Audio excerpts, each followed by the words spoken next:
একটি express train ও একটি local train সমান্তরাল লাইনে একই দিকে যথাক্রমে 60 কিলোমিটার প্রতি ঘন্টা ও 42 কিলোমিটার প্রতি ঘন্টা বেগে চলতে শুরু করলে 55 সেকেন্ড পর একে অন্যকে অতিক্রম করে। এক্সপ্রেস ট্রেনের দৈর্ঘ্য 150 মিটার হলে লোকাল ট্রেনটির দৈর্ঘ্য কত? তাহলে এই ক্ষেত্রে কি হবে, যেহেতু একই দিকে যাচ্ছে তাহলে আগে ট্রেন দুটোর গতিবেগ এই দৈর্ঘ্য দুটো যোগ হয়ে গেল, বা গতিবেগ যেহেতু একই দিকে যাচ্ছে তাই গতিবেগ দুটোর মধ্যে বিয়োগ হয়ে গেল। এবার গতিবেগটা কিমি প্রতি ঘন্টা আছে, কিমি প্রতি ঘন্টার সাথে 5/18 যদি আমরা গুণ করে দিই তাহলে পেয়ে যাবো কত, এটাকে মিটার পার সেকেন্ড।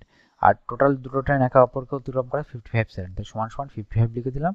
এবার এখান থেকে পাবো হচ্ছে 150 প্লাস এক্স, আর এই দুটো বিয়োগ করলে আমরা পাবো হচ্ছে 18, আর 18টা উপরে উঠে গেল, গুণ হয়ে গেল, ইন্টু 5 ইকুয়াল টু 55, 18 কেটে গেল।